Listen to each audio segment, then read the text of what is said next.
Warning: the following content may contain spoilers for film and television programs. It is also intended for mature audiences. Viewer and listener discretion is advised.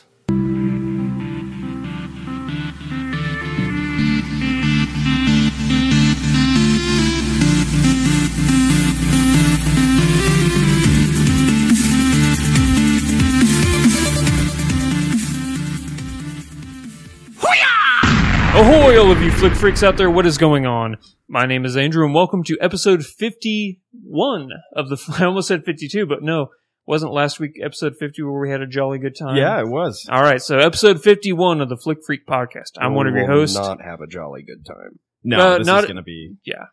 Not as good. Well, maybe because now that you're here, you missed out on a very fun podcast last week. I was busy being very sick. That's what I heard. I hope you're feeling better. No. Oh. Well, all right then. I'm one of your hosts, Andrew, joined as always by the wrong half of Hollywood, Jareth Mooneyham. Hello, Internet. And the radish ravinator, Mike. Hello. Oh, hide your vegetables, boys and girls. Because he's eating them, everybody out here. All right, so we have a new segment of the podcast we're going to be introducing this week. It's called We Done Fucked Up. Ooh. Where we talk about all the stuff we got wrong in previous podcasts. Great. So our listeners will write in and say, hey, you said this, but you're wrong. It's really this. And then I'll look it up just to make sure that they're right. And, yeah. A big one that we really got wrong, sent to us by Colt Badeau on Twitter. He says, J.J. Abrams is not directing Star Wars Episode 8. It's going to be Rian Johnson. So, apologies. I done fucked up. And I also fucked up again whenever I said Topher Grace, when I meant Tobey Maguire was in the Bobby Fischer biopic. They're pretty much the same person. So. They are largely interchangeable. Okay. So, now that we get that out of the way, Jareth or Mike, whichever you want to go for your Did You See That opinion of the week. Well, okay. So, yeah, I guess I'll take this one. And it might be a disappointment to frequent listeners, but what I wanted to do, since Brian isn't here, I recently read a book called Armada. It's by Ernest Cline, same guy who did Ready Player One. The reason I think it's relevant to this podcast is because, so Ready Player One was sold to a publisher. The name escapes me at the time. Like the day after it was sold to a publisher to be published, Warner Brothers picked it up for movie rights. Damn. That is that's the type of thing that does not happen unless you're like J.K. Rowling or something. Ever. So, roughly the same thing happened with Armada. Notice that you haven't seen much for either. I imagine, I think Ernest Cline is doing the screenplay for Ready Player One. I don't know what that is for Armada, but I haven't heard anything about the movies for either of these yet. I don't know where they're at production-wise. But it will be in the next couple of years that we're going to see these. So if you haven't read Ready Player One and you listen to this podcast, you're missing out. You should just go ahead and do it. It's like a decent sized book. Nowhere near like Game of Thrones or anything like that. This is you could probably get through it in a week. It's not a Tom Clancy book that spends 30 pages on how a guy ties his shoes. No. Okay. No, it's one of those real quick, kind of a thriller type of read where you don't want to stop reading. It really stimulates the pleasure center of your brain that recognizes geek culture. Ready Player One was a lot of fun. It also, I really applaud it for its representation. He really makes sure that he's not that there's that kind of every ethnicity or sexuality or even disabled people are represented in his books, and it doesn't come off as conspicuous. It's just natural. So he gets my applause for that in both Ready Player One and Armada. So Armada is what I'm talking about here, and that was a pretty gigantic disappointment to me, where Ready Player One is kind of this inspired, Ready Player One it basically takes place in this, it's like the cyberpunk universe where this game, this MMORPG has taken over most of the world, and My phone started ringing. Use the demon voices now. So is that what you're going to be thinking about all day now, Jareth? Demon it's voices consume my life. Us as Muppets, like evil Muppets. Dude. Okay, I'm going to cut you off. I just found this out yesterday. Speaking of Muppets, what? Did you know Snuffleupagus wasn't real? Yes. I did not know that. Do you know why I know that? Why? Because I read your Facebook status. Oh, okay, yeah. I knew that because it's mentioned. Big Bird's like says something. It blew my fucking mind. Like my entire life up to this point has been a lie. That Snuffleupagus was Big Bird's imaginary friend. Nobody else could see him. Well, I guess later on they're like, "Hey, he's real now." But no. I'm so sorry to hear that. Yeah. I don't know what to do with the rest of my life now because everything up to this point isn't real. Death is the only option now. Yes. So apologies, continue. So yeah, Ready Player One, it's like this cyberpunk universe that where this MMORPG has basically taken on the world like Facebook, but like more. And this MMORPG has every conceivable fantasy or sci-fi universe in it, and players can traverse these at will. And there's like player generated content. It's just like, just as a nerd, it's just one of those things you're like, God, I wish that was real. Yeah. And then he situates a thriller, like conspiracy plot in there, kind of plus Willy Wonka type things. And it's just it's a page turner. So on the other hand, Armada, I feel like maybe I just missed the boat on the references that Armada like really narrows in on the references that it seems to be manufacturing its pleasure on, which are strictly like sci-fi, Alien, Star Trek. It really pulls influence from The Last Starfighter, because the premise of Armada, the premise of Armada is basically The Last Starfighter, with kind of a more modern, the kind of era of Call of Duty of video games take, where the main character, Zach Lightman, is really, he's like on the top 10 in the entire world on the most popular game, which is called Armada, of course. And eventually, through the course of events in the book, he is pulled into the fact that this game and many other sci-fi games like it have been training the world for the incoming alien invasion. It kind of sounds like Pixels. Yeah. Except good. Yeah. It's better than Pixels. All right. Will be my rating for it. It's better than Pixels. But it ends up just being really thin for plot. And it seems like it makes no attempt to draw you in at all. There's no, he doesn't, this is the thing that bothers me in books. He doesn't describe anything. He doesn't, it's like he doesn't really endeavor to invite you into the book, to kind of envelop you in the book like many good books do. It's more like Zach Lightman is like, man, I like video games. And as the reader, you're supposed to be like, oh, me too. I'm with you, man. So I'm on board automatically, sort of thing. Yeah. So like, I ended up liking it. Okay. But, of course I didn't love it. And I have so many problems with it because it was just such a paper thin read. And I felt like it was pandering, actually. Like it was just trying to get at my video game sensibilities. And it was kind of this power fantasy for gamers. And it did work on me, but I felt like it would have worked better if I were 12. You know? So maybe I just missed the boat on this book. I don't know, but it'll definitely make a better movie than it made a book. That's for sure. I think it was almost like it's written to be a movie. Interesting. Most people will come on and they'd say like, "Oh, I read this book. It's fascinating. It's going to be an excellent movie." You're saying that the book wasn't all that great, but for it being turned into a movie, you could see being extraordinary. Do you know what? It read like the novelization of a movie.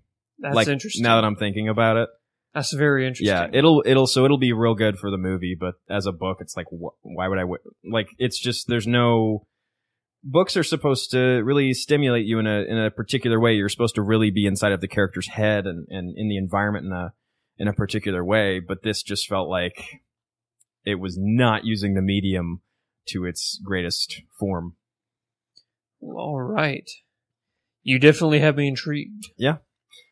Weirdly, I still recommend the book to anyone who's looking to spend the next couple of afternoons on, if you like sci-fi and stuff. I'm sure you'll be glad you read it.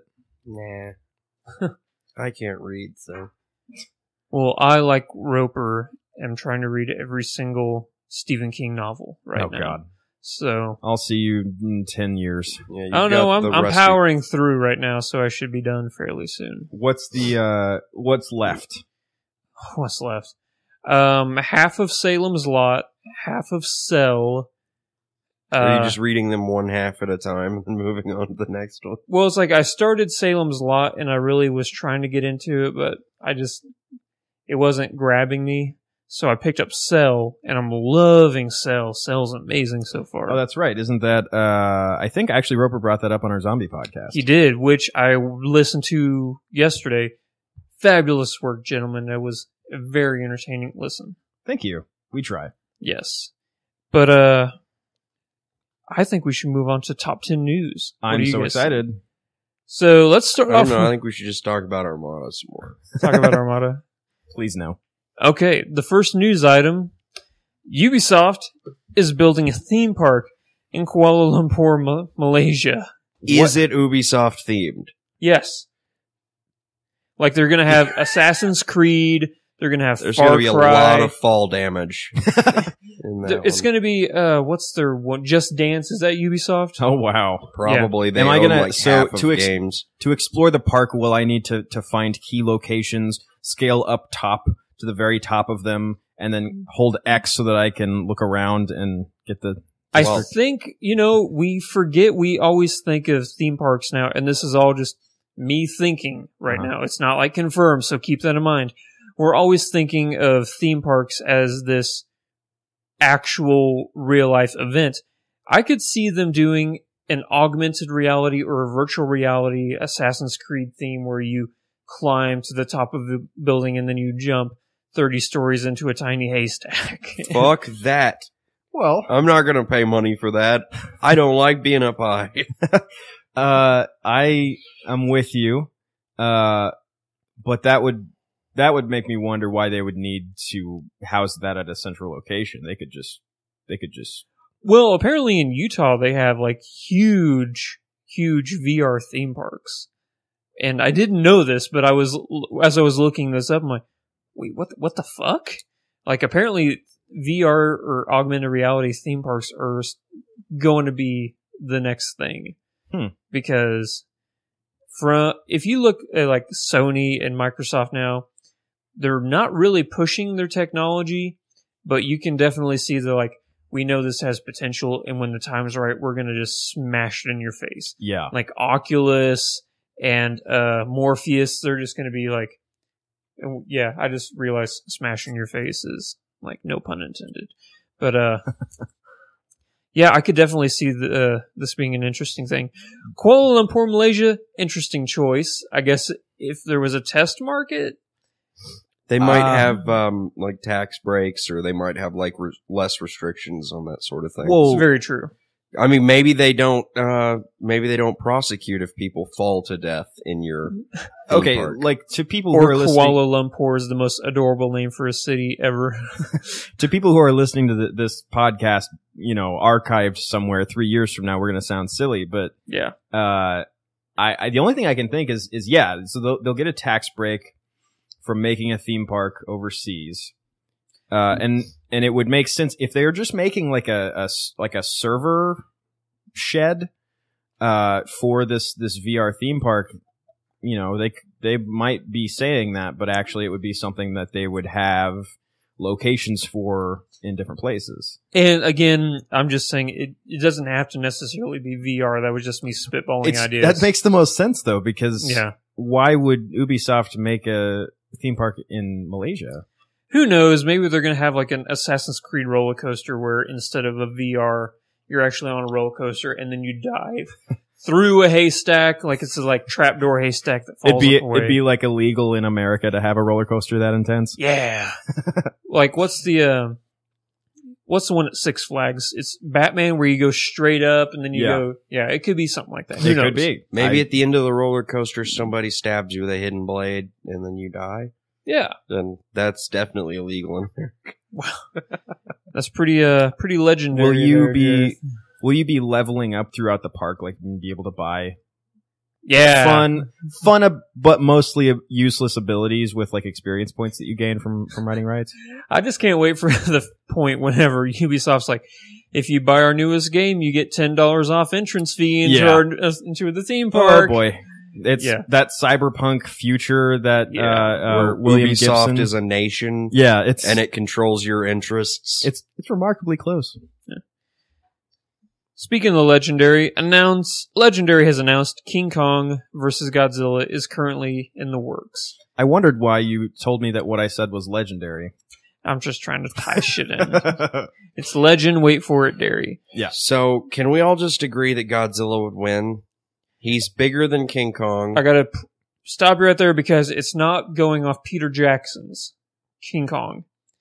Okay. They're remaking King Kong. I don't know if you know this. There's a movie coming out either next year or the year after called Skull Island, starring again Michael Fassbender, and it's going to be called Skull Island, a new opening to the origin story of So, King got Jack Kong. Black in it too? No, Again? I doubt it. No, yeah, Jack Black plays King Kong.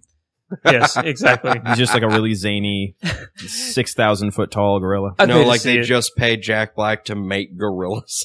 So, and one of the reasons I can think of, and it's silly, but continuity wise, I know that the new Godzilla is like 3 times the size 500 feet tall. of the other Godzillas. Yes. He's much bigger, so I imagine that to compete, this King Kong is probably going to be gargantuan. Yes, exactly. But he can't breathe fire. Did you ever Et watch cetera. Did you ever watch the 1963 King Kong versus Godzilla film? I don't know. He probably. does have thumbs. Yes. You must consider this. Godzilla does too. The main thing they brought up in the 1963 film is that Godzilla was just sheer brute force. He wasn't really a thinking creature, while an ape is intelligent and it can outsmart you. And I don't know. was- Godzilla made friends. Yeah. Well, Lizards in- don't make friends. In King Kong versus Godzilla, the old film, it was just them two. There was no other creatures. That'll be hard for me, because And licensing for this movie is going to be fairly easy. Yeah. Because King Kong, I don't know if you know this, is public domain.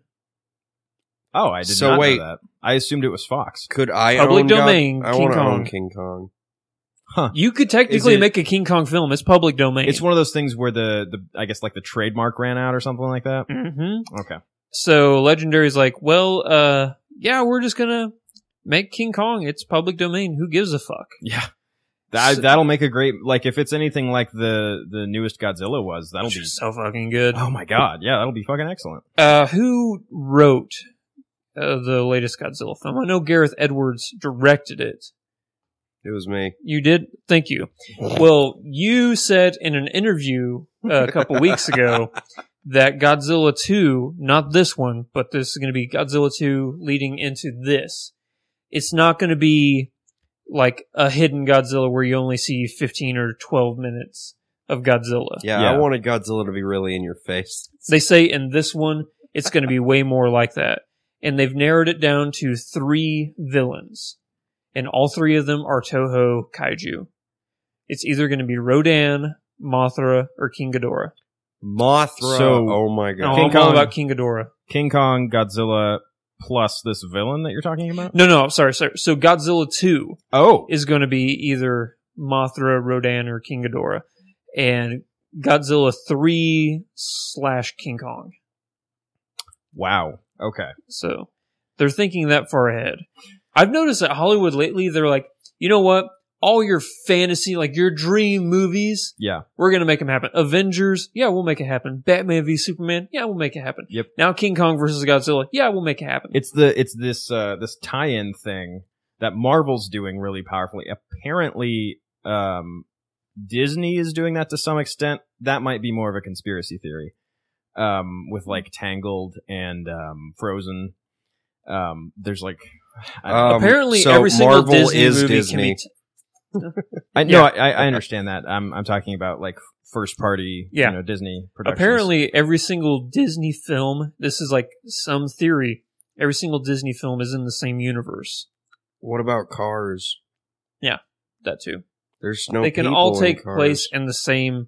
They don't all necessarily take place in the same time. Is that I think you're thinking of Pixar. Is it Pixar? Every Yeah. Pixar film is in the same universe. Toy Story, Cars, because Okay. Wall-E, because it's like Wait, is it Ants or Bugs Life? Bugs Life. actually yes, because the idea is Ants is DreamWorks. I think. Yeah, Ants upsets me. the idea is that inanimate objects have taken over humanity and killed us off, and driven us out. And Wall-E is sort of the tale of us coming back to Earth with robots as our messiah. I love Wall-E. Robot Jesus is my bro. One of you guys hates Wall-E. I don't remember who it was. Neither of us. You both love Wall-E? It must be Brian, Okay. the king of the doldrums. Yes. So Wall-E Wall-E is delightful. one of my favorite Pixar movies. Okay, so the guy who wrote Godzilla, Thank you. sorry, Jareth, also known co-wrote. also known as Max Borenstein. I didn't know. Yes, you had that. Max Bornstein. Yeah, that's my pen name.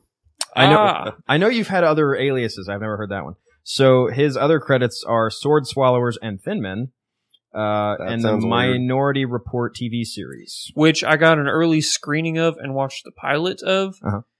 Holy shit, that show sucks. Oh well. Oh, okay, you can't judge an entire series based on the pilot. Well, You can try. And again, it was an early screening, so the CGI and stuff wasn't done and stuff.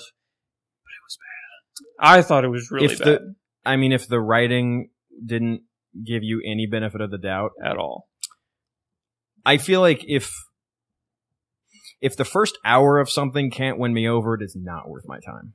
I think it was a, well, since it was the pilot, it was 45 minutes long, so the actual, sometimes pilots are longer, but I could see this being a half-hour show. Yeah, You guys want me to talk about why it sucked? please. Okay, so you know the precogs, and I'm assuming you both have seen Minority Report. Yeah. Spielberg's film. It's an awesome concept, so it's An really amazing disappointing. I love the movie, Yeah.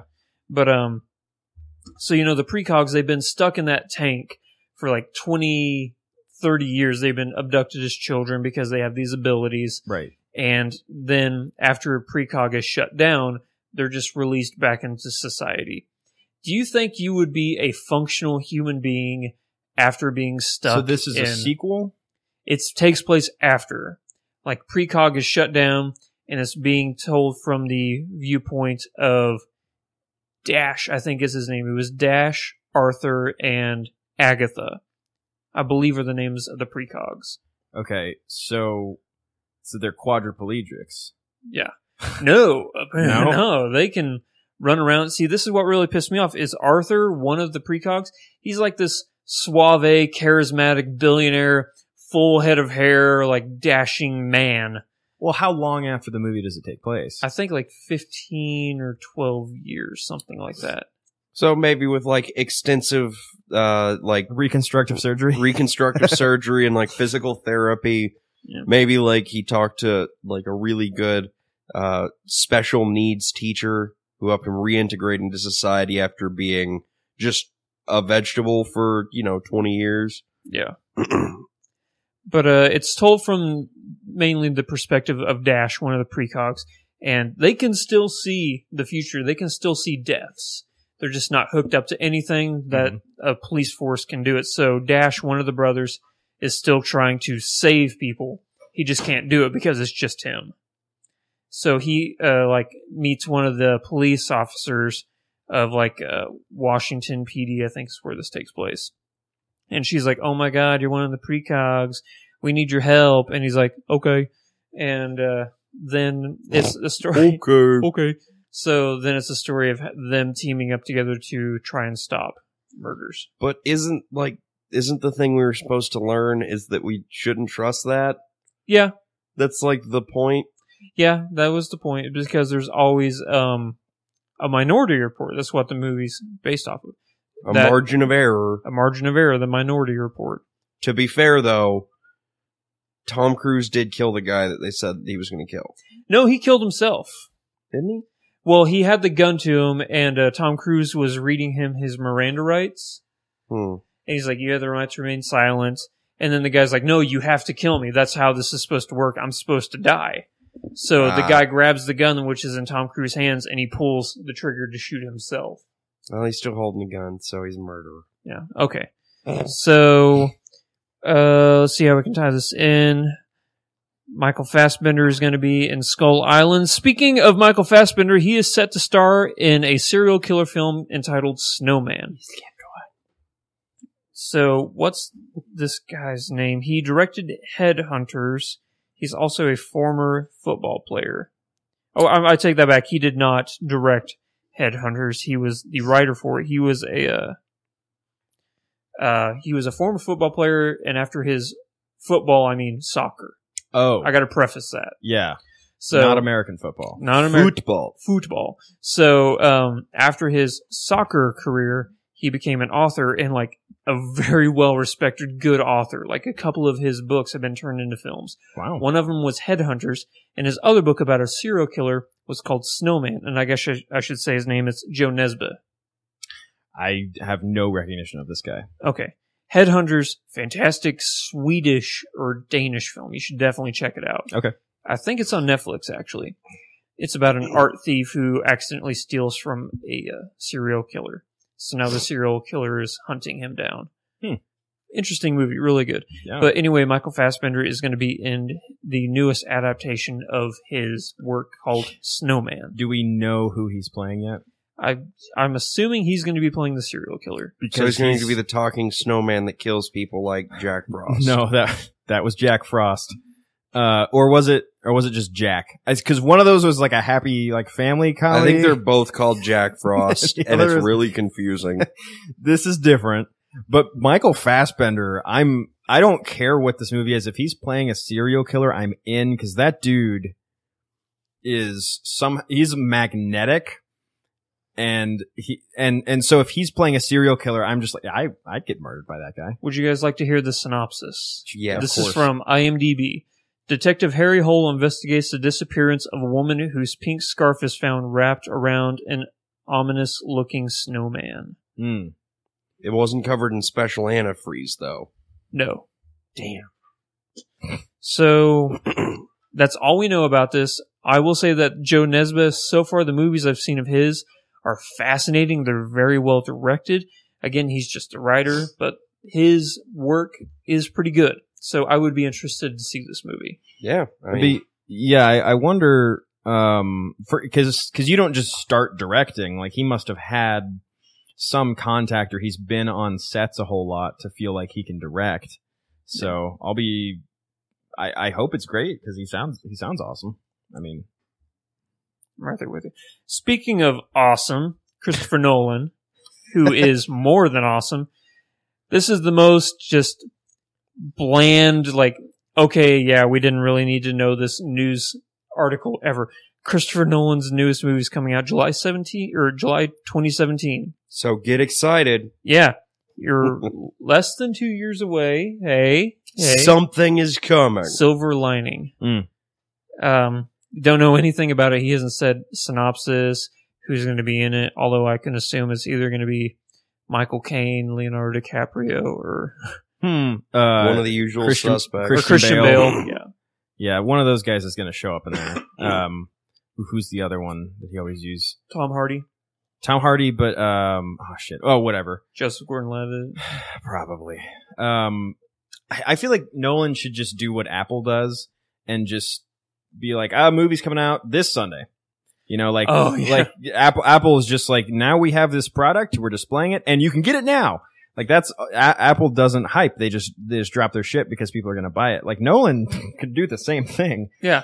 Oh, my movie's coming out tomorrow. Oh, I'll be there. Yeah, everyone would be there. You wouldn't even need a trailer. He would save so much on marketing. Yeah. So, like, why Bambi 2? Maybe. Do we know?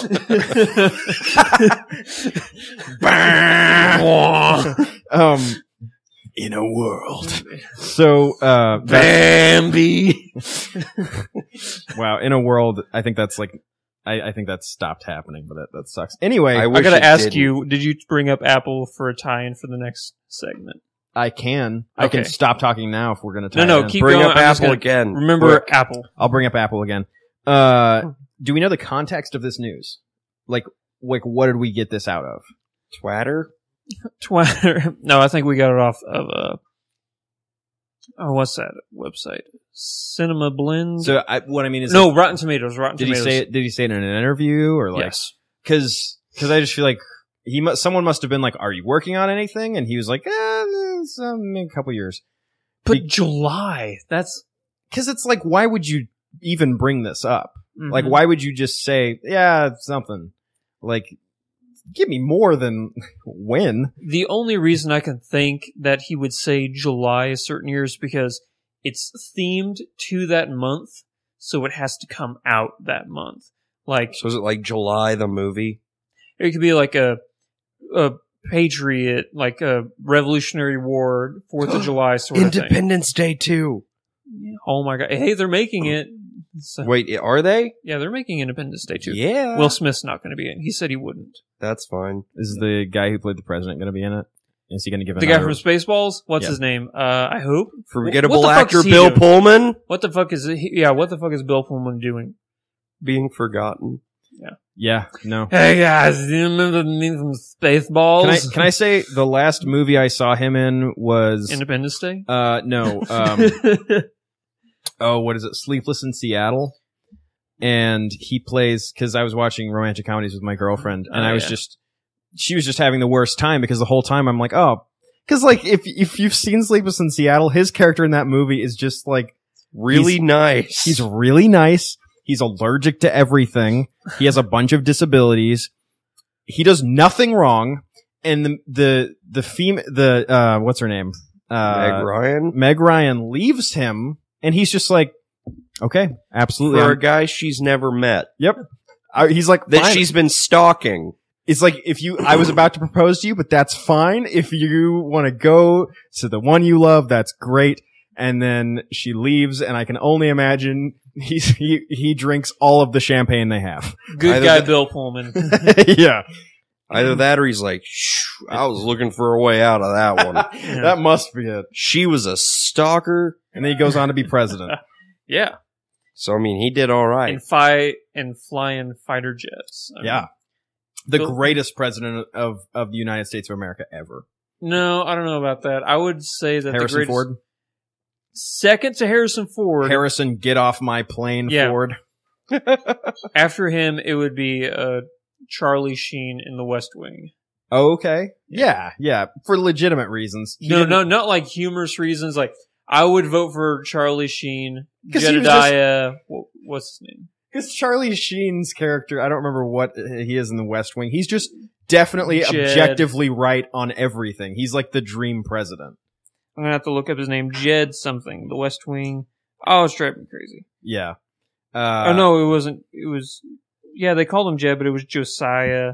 I almost have trouble watching the West Wing for like how, to me, it's like a utopian like Bartlett. show because the president is such a good person. Yeah, Like that's impossible. he's so fucking That won't smart. happen. Yeah, we need. I've never watched The West Wing. I don't even know what it's about. I would, if you're even semi-political, it's an Aaron Sorkin, the greatest writer of all time.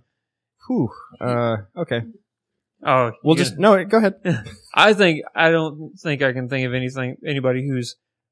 He loves the sound, like you said. He loves the sound of his own writing. Yeah. Nobody in the world talks like how Aaron Sorkin makes them talk, Yeah. but they're also beyond intelligent and witty that you would just want to meet those people. Is there something about more tangents? I'm sorry. We'll bring up Apple in a second. Fuck it. I don't give a shit. There's something about guys who are really, really good at dialogue. I'm thinking, so Aaron Sorkin, if you've seen him talk, it's just like, you just fall asleep immediately. Dan Harmon, who does Community, if you ever heard him talk, it's like, Jesus, shut up. I love, and don't get me wrong, I actually really like him. I listen to his podcast. He's funny, He's an asshole, but but yeah. he's an asshole. Quentin Tarantino, I can't that guy, Quentin Tarantino, don't ever listen to anything he has to say. I don't know if it's the sound of his voice or just the stuff he says. It will make you cringe. Yeah. It's bad. He's so full of him. But all three of those guys are so fucking good at dialogue. Yeah. What the hell? I don't understand. It's like they're like savant. They're like Yeah, they're savants. That's brilliant. Like they can't function normally in society, but when it comes to writing, when it comes to pretending like they can talk, boom, they got it. Do you think it's like some psychological thing they never fit into any type of group growing up, so they created their own worlds where they like how they could, easily communicate with just Snuffleupagus? I don't know. It's definitely like a chicken before the egg thing. Well, Yeah. it's probably just, you give somebody a little bit more time to think of what they're going to say, Yeah. and it's probably going to be a lot better than what they're going to say. I mean, You're like, hey, so what'd you eat for dinner? And he's like, your mom's face. But give him 20 minutes, and he tells you it's about a 4-course meal, and it's really delightful. like I was listening to a podcast with Dan Harmon, and he even said that he's really good at listening. That's why he's so good at dialogue, but he's shit at talking. So I can only think that's what it is. It's just they're just really good at listening. That must be it. Speaking of I Apple, gotta figure Speaking of Apple, we could also go do Michael Fassbender starring in Danny Boyle's newest movie, Steve Jobs. Speaking of Danny Boyle, he has announced that after Steve Jobs' biopic, his next film, Trainspotting 2. The train spotting. this is like if they did Requiem for a Dream too. I wouldn't see it. Yeah. I don't want them to make this movie, but I'm gonna see it. Is it going to be like an actual sequel, like continuing the story, or is it going to be like Different more set of in the people. vein of? I'm not for sure. I feel like you would do. I feel like anyone who loves Trainspotting, which you must be a very depressed person. I can relate.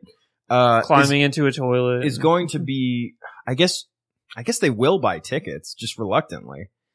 I feel like you would get more traction if you just did a different titled movie and said, "Oh, this takes place with those same characters," Yeah. Or like because it's a spiritual successor, as- which everything is a spiritual successor now. Yeah. As silly as it may be, giving something like just the title is what's going to throw people off from this. As silly as that may be, but Trainspotting 2, that's like There Will Be Blood 2. Like, I'd see that. I'm so turned off, Like, If Daniel Day-Lewis came back, then yeah, I'd see it. you He's would, going But back his to next movie's Bandy not going to be for Tract. the next 14 years because the guy waits forever long to make his he has next to, movie. He has to go into a cabin that he constructed with his own hands. Yeah. And be consumed by all the literature of the character. Yeah. Hey, I'm not going to lie. Greatest actor of all time. But he goes way out there whenever he's getting into character. I feel so bad for his family. Oh, yeah. Well, apparently in his downtime, did you know he's a cobbler? Of course he is. Yeah. He's a shoemaker. Like when he's not acting, he's like, He looks like a shoemaker. I could see it. This old croaky Irish shoemaker. Absolutely. Speaking of remakes nobody asked for, Ronda Rousey is to fill the shoes of Patrick Swayze in the Roadhouse remake. Roundhouse. Well, okay. I guess. She kicks ass at least. I'm not gonna. She's got me on this. Any single, I don't care what actor you pick, I would be no interest because Ronda Rousey's involved. Okay. Not a lot of people know this. I am a diehard UFC fan. I don't know why, but I can't stop watching. It's pretty awesome. It's kind of like Cops. Once you start watching, you can't stop. Yeah. Like Cops in Reality or Cops the Show? The show. Because I'm like that with Cops in Reality. I just follow them around. Once a month, I'll go to Buffalo Wild Wings, a place I would never go willingly, but it's the only place in Springfield that shows UFC fights for free. Yeah. And I'm there once a month watching with bros. Yeah. With their backward turns baseball cap and their tapped out t-shirts. Let me I know saw the Ronda Rousey fight with Mean Face Lady. It's the only UFC fight I've ever seen. That's all of them. Because of that fight, I went and watched a bunch of her other fights. She's insane. She's a fucking beast. It's fucking awesome. She's never lost.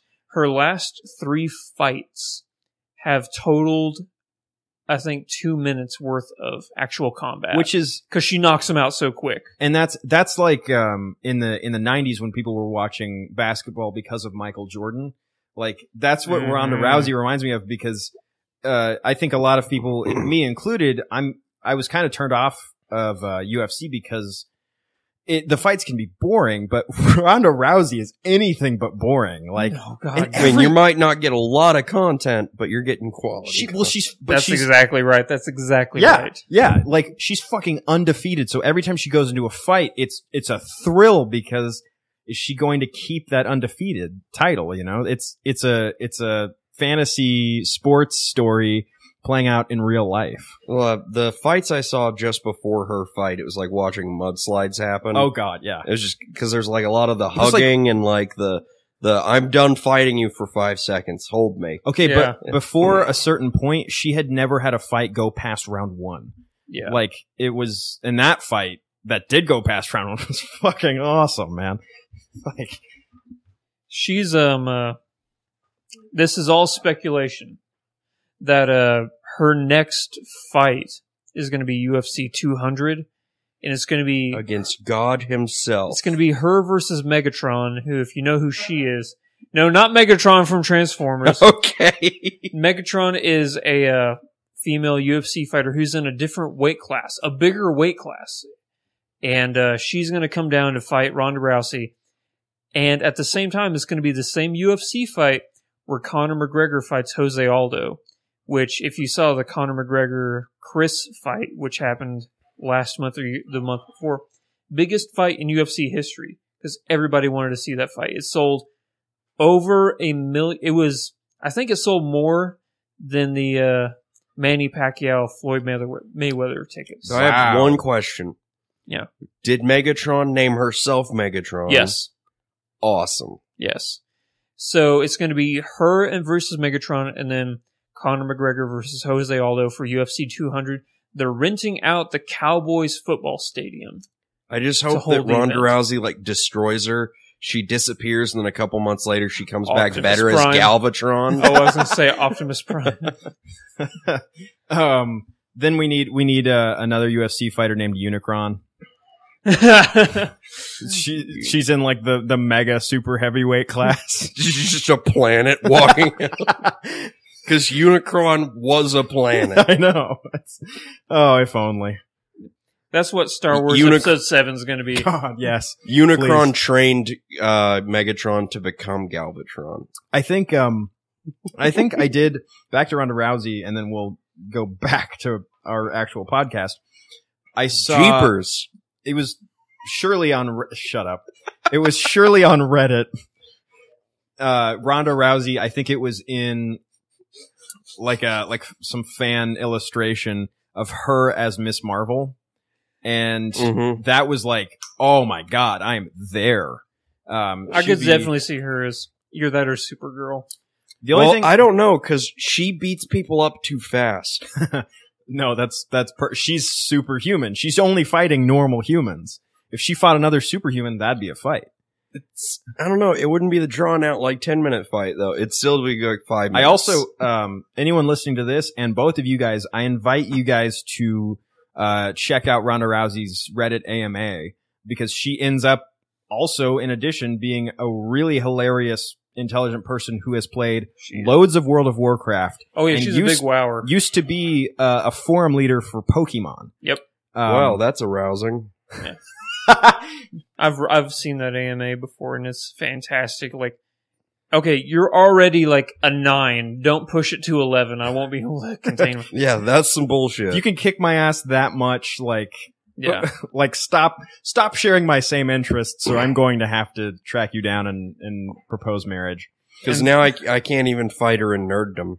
Yeah. No, she's nerdier than both of us combined. Fuck that. Yeah.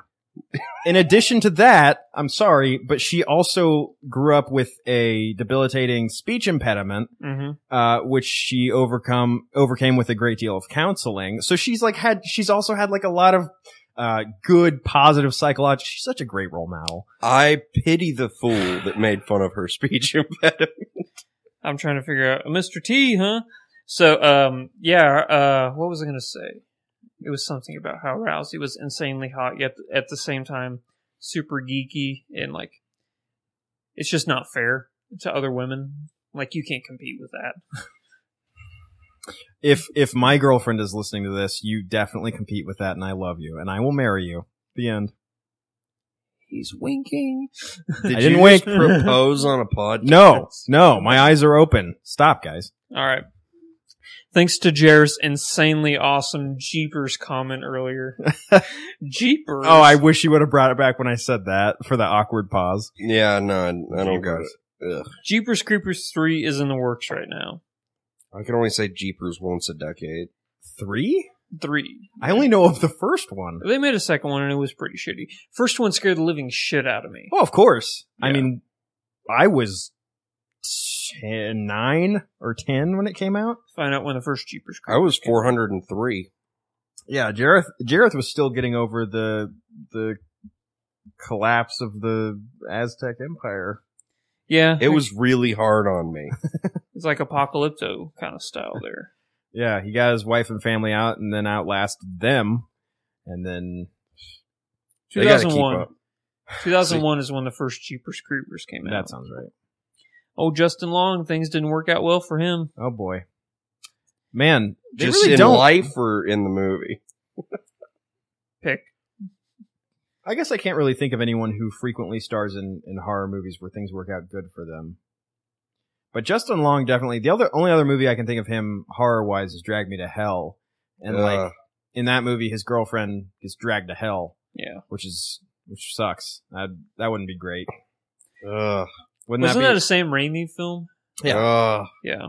that movie actually really got to me. Really? Yeah, that totally nailed me. That was like movie made me want to poop a duke.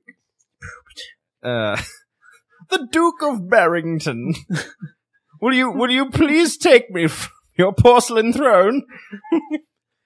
I love you guys. So, Preacher, which I don't know if you guys know, it's a graphic novel. Yeah. It's being AMC picked up for a full series, not just like a season. By The AMC? full series, yeah. AMC picked it up. Fuck yeah. What is Preacher about? It's about this preacher in this small Texas I am town shocked. who, like, just out of nowhere, this evil satanic force kills everybody in the town. So it's So him. not a lot of characters then. Yeah. So it's him going up against this satanic force, this small preacher. And one of the creators of the show, because he loved the graphic novel so much, Seth Rogen. Wow. He's a producer on it. Okay. Yeah. Not like a writer. It's not going to be a comedy, but he's like, this is one of my favorite graphic novels ever. This is going to happen. So, yep. Wow. So Dan Jones, if you are listening to this, we should have Dan Jones on this podcast. You should definitely check out Preacher for sure. That's Sounds like it's right in his wheelhouse. right in his wheelhouse. And Dominic Cooper is going to be the main protagonist. Who dat? Dominic Cooper, you may know him from Abe Lincoln Vampire Hunter. Oh And he was also in Dracula Untold. Yeah. Him. Him. Uh, Heym. Gareth.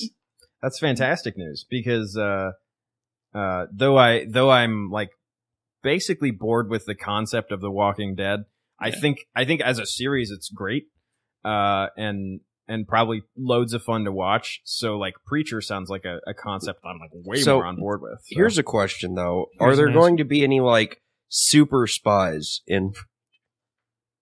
Why are you asking? Motherfucker. You're Oh, god damn it, Jared. Read your paper.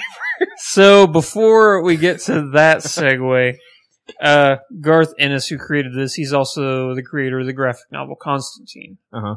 So I just want to throw that out there. Fucking speaking of super spies, Vincent Castle will be starring opposite Matt Damon in the Jason Bourne. Did you have a better segue? No. Exactly. Okay, so that's cool. So they're not bringing Jeremy Renner back. They were, for a while, they were going to bring him alongside, and like the Jeremy Renner, Matt Damon stories were going to collide. Yeah. But apparently people weren't really a big fan of Jeremy Renner's Bourne film. Yeah, not really. So they like, sorry, Jeremy, you got to continue to be Hawkeye. What the fuck is Vincent Castle? He was in Ocean's 12. He was the Night Fox. He was also in Eastern Promises. You'll know his face when you see it. I'm sure I will. Why? Well, okay. So people may not have liked Jeremy Renner, but okay, I recognize him. Jeremy Renner has a more approachable face than that guy. I think he's going to be the Opposite. villain. Oh, okay. That's That guy how has you a do it. villain face. Because what I was going to say is maybe you didn't like Jeremy Renner, but if Matt Damon's coming back, you'll probably see the next movie. Yeah. But okay, yeah. If you make Matt Damon the main character again, then never mind. That's I actually probably didn't better. mind Jeremy Renner's Bourne film. I didn't either. I probably enjoyed it. I think Didn't it was bother because seeing Bourne it. Ultimatum was so fucking good that Yeah. I'm like, okay, you're not living up to... If this was just like an action movie that just happened independent of the franchise, we'd be like, oh man, that was really fucking good. Yeah. But it had a lot of responsibility with the tie-in, a lot of baggage. So, it definitely didn't measure up to the Bourne trilogy. No. But Aren't you it's- always getting on to me for judging things by their... Absolutely I do, and I do it all the time. poker? I'm the biggest hypocrite you'll ever meet. Oh, I'm right there with you. Don't worry. So we are going to end on some fairly sad news. And Jareth just found this out today. Wes Craven has passed away at the age of 76 from brain cancer. Creator of Super Nightmare huge on Elm Street. He's just the mastermind of horror. If I Besides could- Stephen King. If I could say wholeheartedly for myself, for my family, and for other people I know, fuck cancer. Yes. Yes. It is le shit. It is the scariest thing. Cancer is total bullshit. I can't wait until we figure out how to deal with it, because it's just one of the worst things that can occur in life.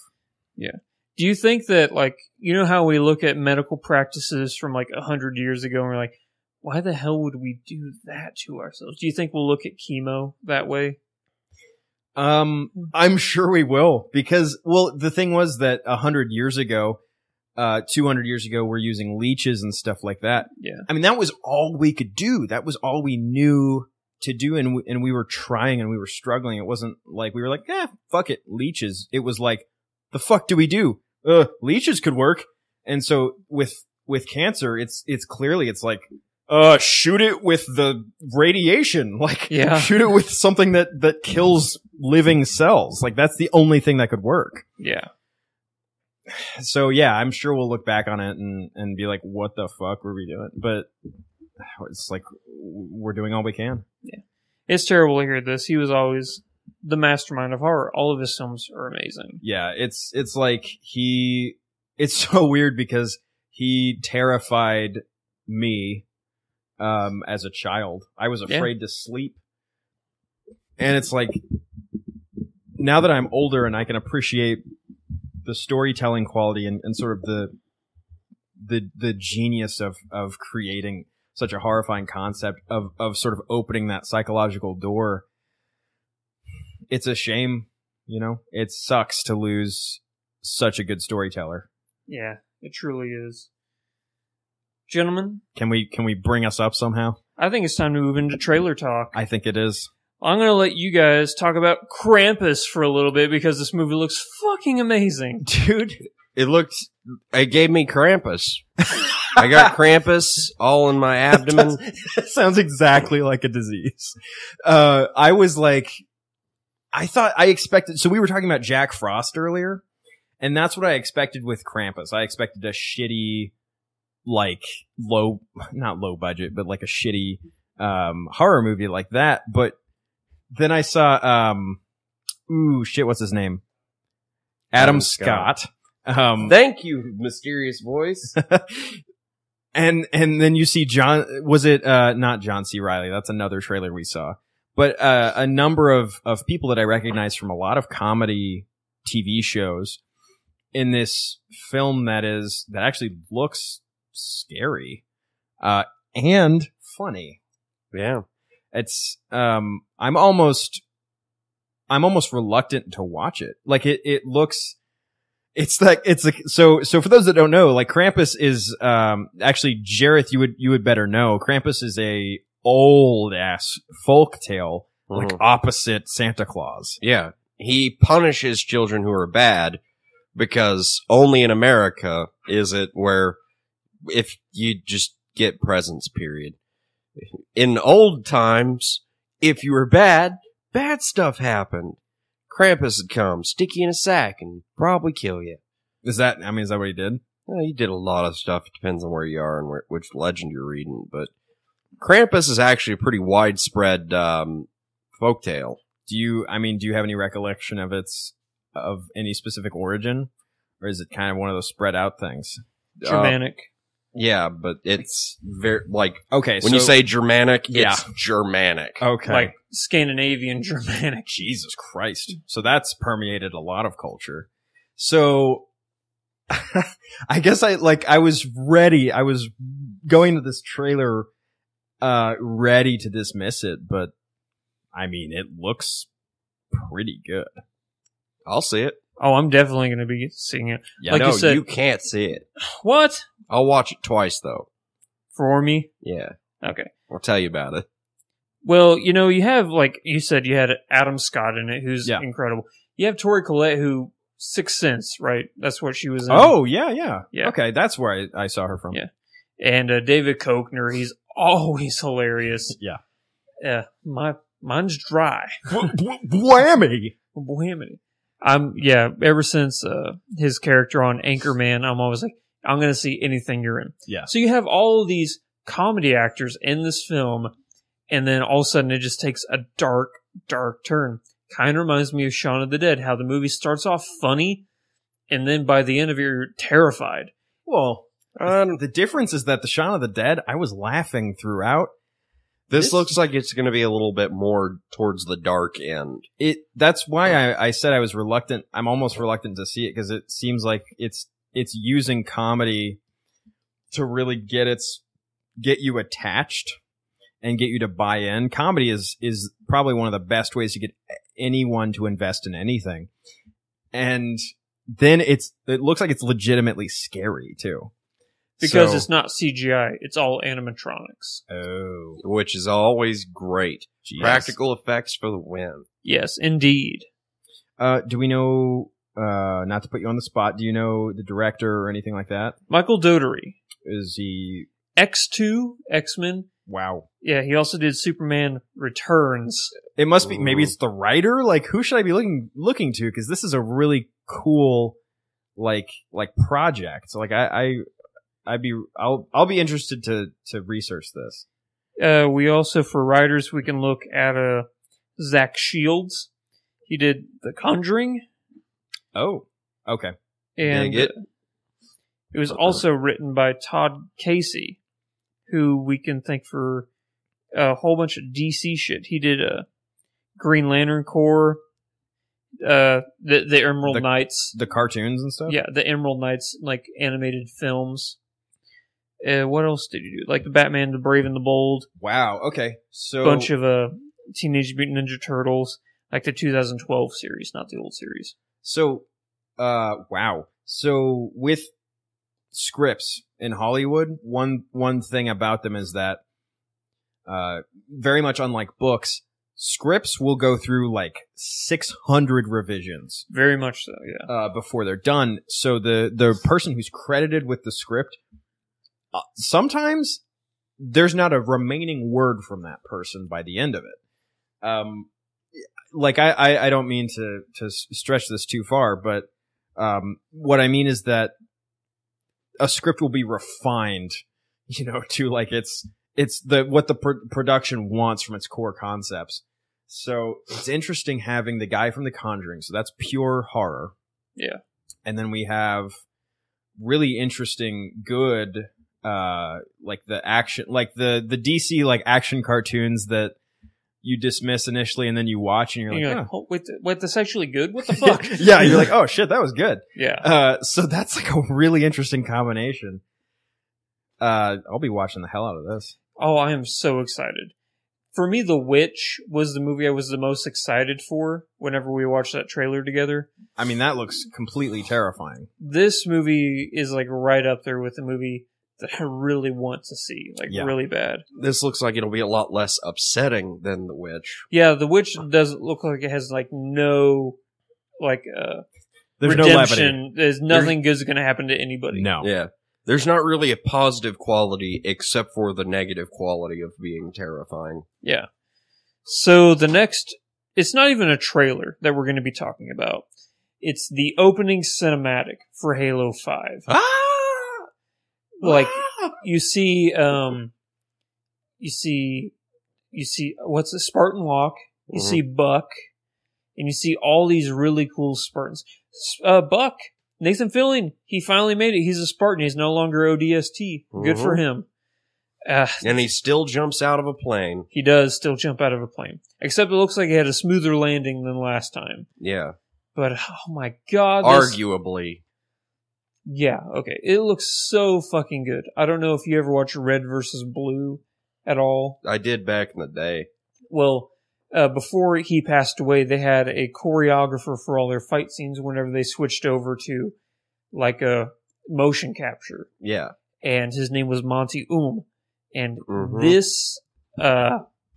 this opening cinematic looks very much in the vein of what Monty used to do as far as, like, Over very the top smooth, epic. stylistic fight scenes. Yeah. And- This is if I know correctly, Blur is behind what we see here. Whether or not it's in engine, I don't know if we figured that out. I think that, like you said, Blur designed it, but then it was built that It was rendered in engine. rendered in engine. Okay. So. Blur can I've- just keep on doing what I've it seen does. some excellent, like, so the Star Wars Knights of the Old Republic, It's Blur. those cinematics for the MMO are Blur. That's some excellent action going on there. What I liked about this one was that it was like because you play Halo 4, you play the multiplayer and stuff, and it's a lot more frenetic and fast paced. And I like that this cinematic took the concept of having Spartans that are that fast and deployed them like in the field, like what they would actually be doing. And that was very compelling seeing that in action. I think that the reason why they're showing us this is the opening cinematic, so we know we're going to be starting as Locke. Yeah. We're not starting as Chief. And I think the reason they're showing us this and all the cool stuff they do is that we have to believe that Spartan Locke and his squad can stand toe-to-toe with Master Chief and Spartan 2's, the blue team. Which, if you've read the books, Spartan 2's, the blue team, they're the best of the best, dangerously, like, not even mentally stable people. Apparently that's so apparently I haven't heard this, but Master Chief is in the story going to be seeking out the other Spartan 2s that remain. Yeah. So that's Kelly, Linda, and I don't remember the other guy without the arm. Yeah. So if that's who Master Chief is seeking out and that's who Locke is up against, I've previously stated that Halo 4 was not, I didn't like it. I'd kind of dropped from being interested in Halo. That's interesting because it's one of my favorites, but go on. This sounds, that's enough right there that I'm like, oh yeah, I'm in. Yeah. And Nathan Fillion, I'm in. You got me. Oh, Buck! He's just mad because Halo 4 tried to do more with what it had. It did. Where the other Bungie, like when Bungie supervised Halo, whenever it was doing it, it didn't make a story. It almost just made like a plot that you constructed after the fact into a story. Halo 4 was an actual cinematic experience, and that rubbed me the wrong way, you know? But Jareth, watching the trailer, you had complaints. I had you had- concerns. You had concerns.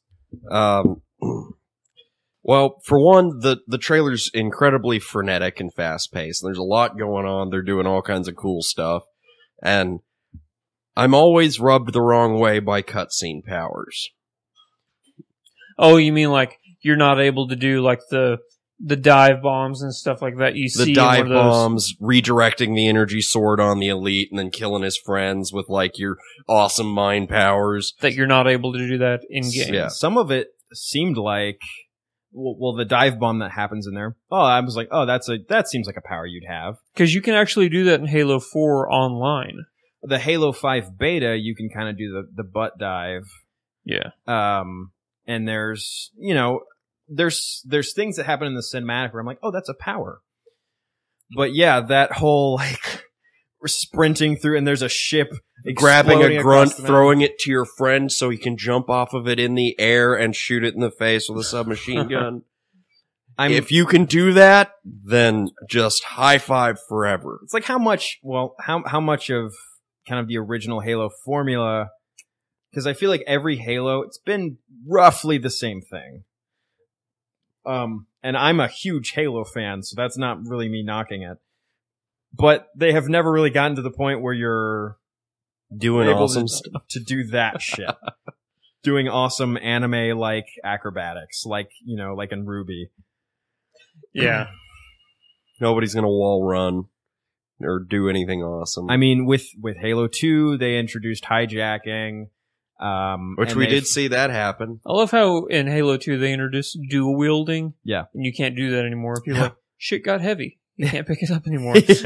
It was unbalanced. We need to think of a better reason. Yeah. It's heavy.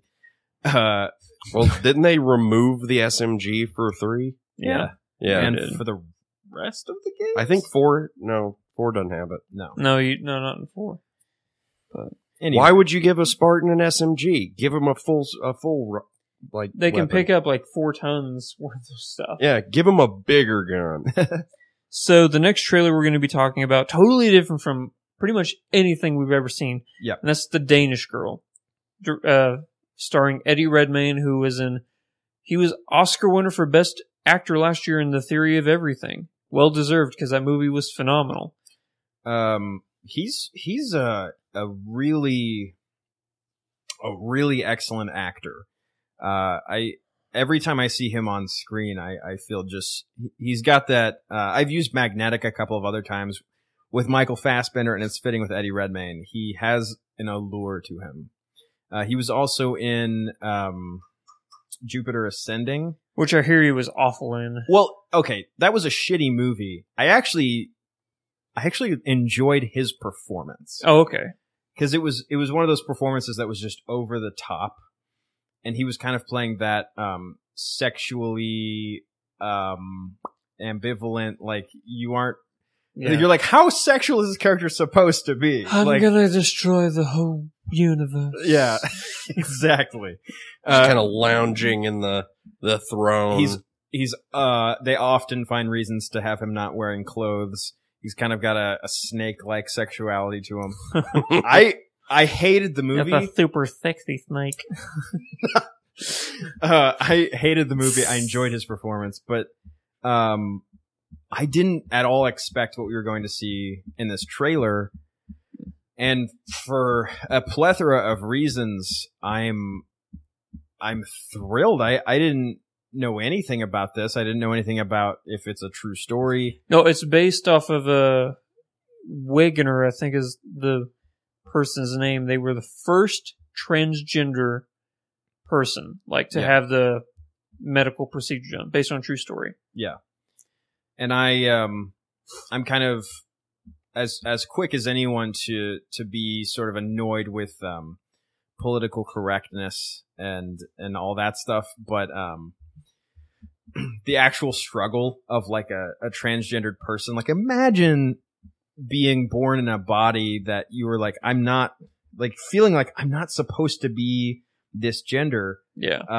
That's just an awful struggle, and I loved what I saw in the trailer, and that, man, like so deserving of a movie, and obviously an important historical time. So like, awesome. everybody's saying that his performance, like people who've got early screenings of both films, that once again Leonardo DiCaprio is going to miss out on his Oscar for yeah.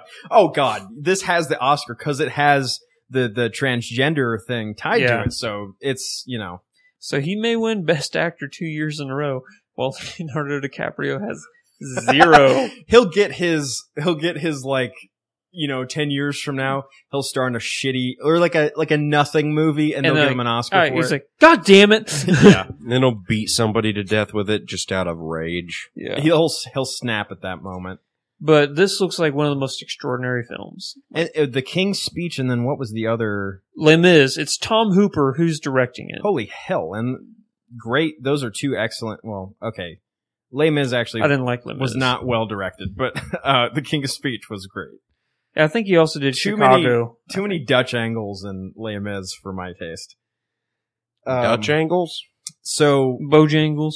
it's like Bojangles? have you seen the first Thor? Yes. Yeah. Okay, it's anytime the screen is diagonal, it's like tossed to the side. Why would you do that? I know. The only reason you do that is to make the viewers feel disoriented.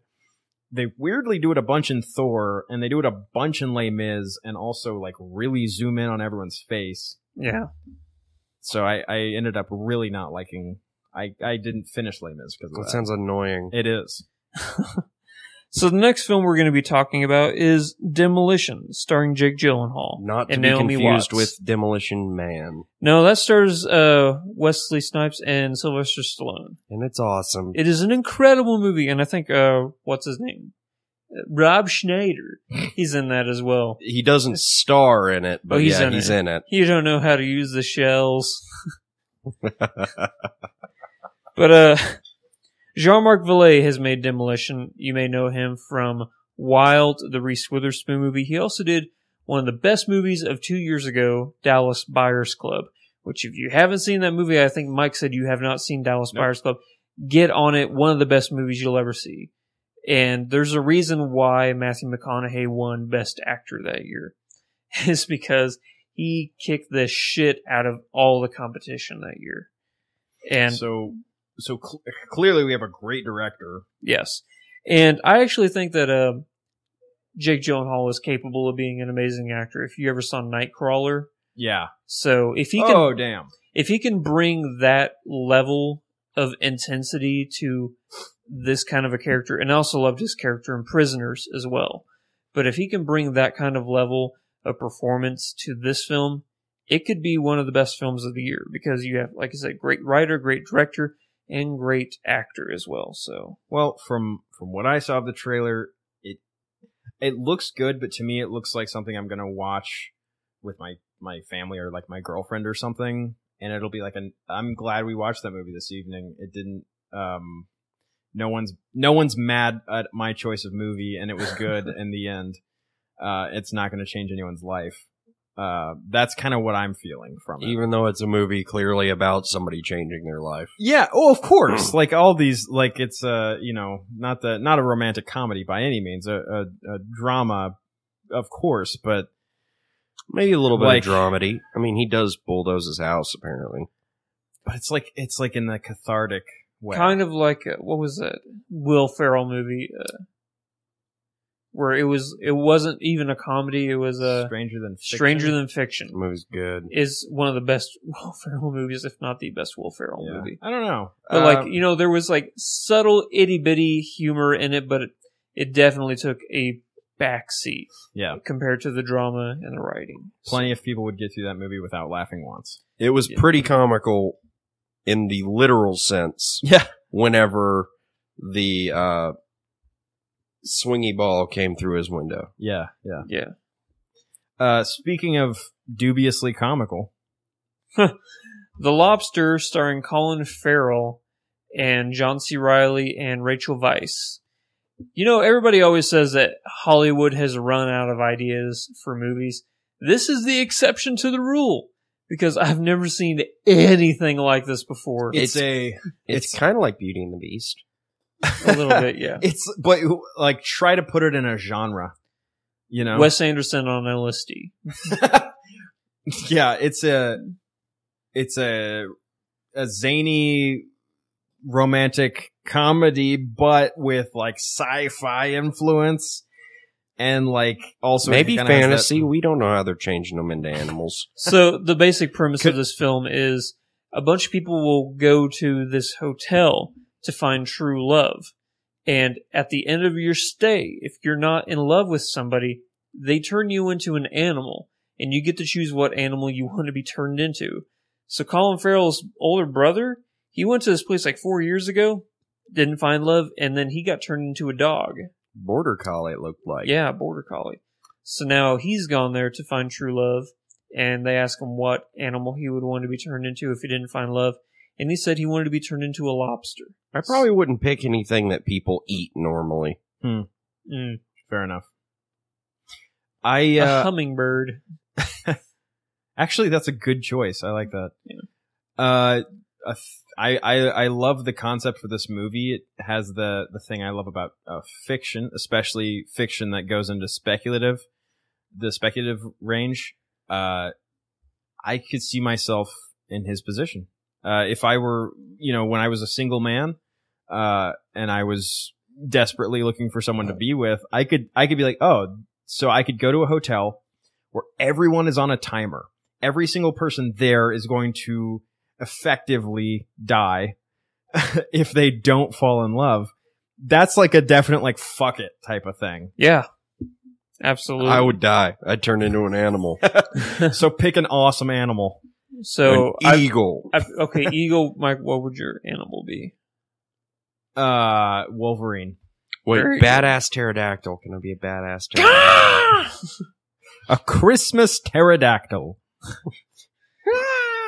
All right, gentlemen, we only have one more trailer to talk about. Yeah, the lobster is such a different concept. It's so different, it almost gave me head trauma.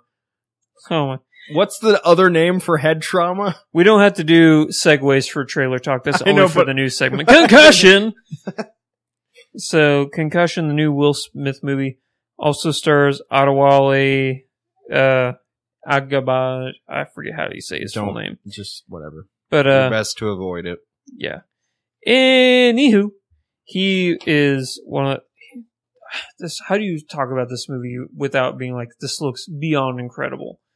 I want to see this movie really bad. Based on a true story of a doctor who first discovered that the serious head traumas NFL players were experiencing whenever they would hit helmet to helmet. Shock.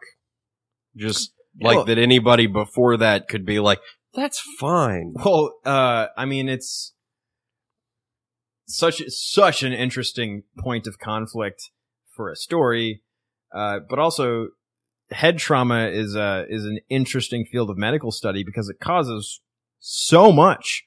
I mean, there's altering like in addition to just the basic shit, just being impaired somehow. It also causes like behavioral changes. Yeah. It can make people more or less of what they were, more or less violent. And we see that today. We see that today with football players who have had head trauma and have been in like 7 Repeated motorcycle accidents. Head trauma. Yeah. So It's never just one head trauma. It's always a lot of it. So it stars Will Smith. I almost said Will Ferrell. It stars Will Smith, who plays this doctor, just a nobody doctor, and he discovers that all these NFL players are experiencing CTE, and they're like, "Okay, it's caused because you've been in the NFL for so long and you've been hitting your head." So he takes it to the NFL, and they're like, "Yeah, that's not happening. You have no proof." Yeah. So it's this little doctor taking on this titan of a company. Like the NFL, as they said in the trailer, owns a day of the week. Yeah. NFL Sunday. Wait, it's not Monday? Well, there is football on Monday and Thursday, but and sometimes Saturday. And But- sometimes on Tuesday. No, They own whatever day of the fucking week they want. Yeah. So he's like, hey, all your patients, they're receiving what I'm calling CTE, and they're like, yeah, that doesn't exist. So David and Goliath story looks amazing. Yeah, That does look good. absolutely. It has the pursuit of happiness appeal kind of combined with a more political, historical type of thing. Yeah. The The rise to greatness through extreme one perseverance. Yeah. The kind of appeal of stories ever. But, this is a part of history, and for me, also good that it's sort of making an enemy out of such a titan as the NFL, because the NFL, and we've seen with we brought up football earlier, and that's soccer or European football. Every other part of the world, football. Yeah, like that corporation that funds. Don't remember what it's called. FIFA. Yeah, they do some real awful things. So it couldn't hurt to kind of bring into the mainstream the evils that these big corporations commit. I'm all or at about least have committed. Yep. So if you gentlemen had to pick one thing from this list, because I guess technically Halo 5 is not a trailer, but if you had to pick one thing that you're the most excited for on this list of 6, which would it be? It's actually kind of a hard one. Yeah, it is. For me, it's it's between. This is exactly how I work as a person. It's between Halo 5, a fun sci-fi romp, or The Danish Girl, which is like a historical drama rooted in social values. That looks beyond incredible. Like, yeah. If I had to pick, I'd say The Danish Girl. Okay. I'm gonna pick The Danish Girl because it seems unfair to weigh Halo in against that.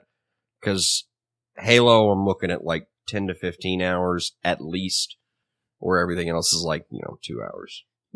As good as The Danish Girl looks, for some reason, whenever I watch the Krampus trailer, I'm like, I have to watch this movie opening day. Yeah. It's going to be incredible. So I'm choosing Krampus. But right after Krampus would be either Halo 5 or The Danish Girl. To be clear, pretty much everything on that list, Demolition's lowest. I mark this down because this is like one of the best lists of trailers we've had. There was one week where it was the greatest week of trailers ever. We had Jurassic World, we had Terminator, we had Avengers. Still need to go see Terminator Genesis. I haven't seen it either. So let's make a day of it. Is it out? We need to do It's movie been out. night again. It's going to be on DVD soon. Oh, wow. Yeah. Okay. We need to movie night again. We do. We used to have a movie night. We don't now. All right. So before we move on to IMDb Idiots, we have to tell you guys a couple things. First off, we have a Patreon campaign. If you wouldn't mind heading to patreon.com/flickfreaks, you can donate as little as $1 a month to help keep everything going. It really, really does help support everything we do. It absolutely does. And I invite you, listener, to look in your hands right now. What are you holding? Is it anything? Is it food? Please let it not be your penis. Is it your dick? It could be. It probably costs more than what it would take to fund $1 for Flick Freaks on Patreon. $12 for a year. I don't think that's too terrible. A month, it's $1 damn dollar. Yeah. So, if you wouldn't mind, it really does. We're all going to make the channel better together. Yep. The other thing we are going to tell you guys, we did launch the new channel on YouTube, Game Geeks. It's our Let's Play channel. Right now we're playing Smite, Ori and the Blind Forest, and I'm giving everybody a guide on the best decisions to make for Until Dawn. So you can have every single character survive. You can find all the items in the game, so you get all those good achievements. So, I think it's time to move on to the final segment of the podcast. Everybody get your smart devices ready. Somebody might actually win this time that isn't Brian. God damn it. If Brian somehow wins. He could still win somehow. He just phones in the answers and he wasn't even here. Yeah. For those of you who do not know how IMDb Idiots works, I will explain it to you. I'm going to list off facts about a film, television, or video game. The gentleman next to me will have to figure out what I am talking about, and the first to 3 correct answers wins. Are you gentlemen ready? Of course I am. Totes. The first that we are going to talk about is a film. Mm-hmm. It's directed by Mark Webb. Mm-hmm. Marcwebb. Mm-hmm. Is it Scott Pilgrim versus the World? It is not. Damn it. I just went with the first one. Do you have a guess? Take your Go time. on. Go on. Okay. You only get one more hint, and then you have to guess. Okay. So, it stars Jeff Gordon-Levitt. Oh, it's 500 Days of Summer. There you go. Well, that's a bucket of balls. I call cheat. All right. Why would you think Scott Pilgrim versus the World? It was the first one that came up. No, it was Edgar Wright. What? Yep. Yeah, that was Edgar Wright. Well, I just picked the first thing I saw. I'm not good at I think it. Mark Webb produced Scott Pilgrim. I'm bad at IMDb. So, the next item up is also a film. This is directed by Sam Raimi. Mm-hmm. It's not. Oh God, no. You can't. Are you going to guess? Yeah, I could guess like 5 of So them. many. I'm just gonna go with. Hold on. You want to wait for one more hint before? Yeah, do it. Do it. One of the actors in it is Willem Dafoe. Mhm. Okay, Spider-Man 3. Nope. What? What's your next hint? It was going to be. It's written by Stan Lee. Well, then it's Spider-Man. That's it. What? The first Spider-Man. Yeah, that was up in the air. It could have been any one of them. Because Willem Dafoe's in all 3 of them, isn't he? Willem. Dafoe! Willem. Dafoe! Oh God. I'm So losing. the possible last item on the list is a television show. Crap. And one of the creators is Dave Willis, Willis. I'm just Aqua gonna... Teen Hunger Force. Yep. Balls! The one time I don't just shoot for it. Aqua Teen Hunger Force. Yep. All right. I am the worst at this. Mike, you have officially become a winner of IMDb Idiots. Yeah, but so is Brian. I feel like Brian and I need to have like a head-to-head. You have every single week. Yeah, we have. See, I have this thing where I feel like the winner needs to host next time. Yeah. But now Brian and I have both won. What do we do? You fight to the death, duh. Yeah. All right. So thank you to everybody for listening to episode 51 of the Flick Free podcast. If you wouldn't mind, hit the subscribe button down there if you're listening to this on YouTube. If you really wouldn't mind, as we said, support us on Patreon because we're all going to make the channel better together. Gentlemen, would you like to go ahead and plug away at some Alltower Media stuff? Because I know Gamescom is coming up fairly soon if you live in the Springfield area. Yeah, it's called the Games Convention. Okay. Games is it stands for a bunch of games, arts, something. Yeah. Probably like they struggled to make the acronym. Games, Arts, Media, Expo, Speciality. Alltower Media will have a booth there. We'll also be accepting Wait, pre-orders. Will we have a booth there? Yeah, we're gonna have a booth there. We're gonna be accepting pre-orders for the card game, Which Ragnarok I am Rising. a card now. I'm an official card of the game now. Yes. I'm super excited. Have you played the game at all? Not at all. It's actually Josh Jones just sent me. He's like, "Hey, here's one of the cards we made of you." And I'm like, "Oh, this looks amazing." It's probably one of the better card games I've ever played. Really? It stands in the top 3. It takes what I like about, say, like a real-time strategy game where you have kind of this, you're building up your base, you're building up your reserve, and it turns it into a card game where it makes it simplified and a little more manageable. It's a ton of fun, and you could play as zombies. And you feel like just a horde. It's excellent. The card game is called Ragnarok Rising. Yeah, Ragnarok Rising trading based card off game. of D.A. Roberts' books, or just in homage to like a separate story. I'm not for sure. No, totally based on his books. Okay. There are characters from his books that are in the cards and characters from Roper's books. All I'm going to say to sell this is that in one game I had a Humvee filled with a horde of zombies driven by one soldier. The horde of zombies operated the machine gun. Nice. It was the best thing. We'll also be having, Alltower Media will also be having a live podcast on October 18th that I invite everyone to join and comment on. We'll be taking questions, and I'm not sure. I think we might be having people on like on video to talk to as well. So I invite everyone to come out on October 18th. I'm not sure the exact time, but you can check the Altower Media Facebook page. Well, that's I exciting. feel like I was consulted. Solaris or Josh Jones just put up a video about it, so check that out. It's like 2.5 minutes long. So, All right. Anything else you guys want to plug before we sign off? we're going to be recording the first real episode of the Diecast tonight. And Episode 1, not episode 0. yeah, episode 0, which I edited down and decided that it wasn't that interesting. So episode 1, we're gonna have some actual play. So we should see some stuff from that here soon. Right on. Jareth, anything? No. Fantastic. Well, thank you everybody for listening. We'll catch you in episode 52. And until then, fuck strikes and Godspeed. Booyah!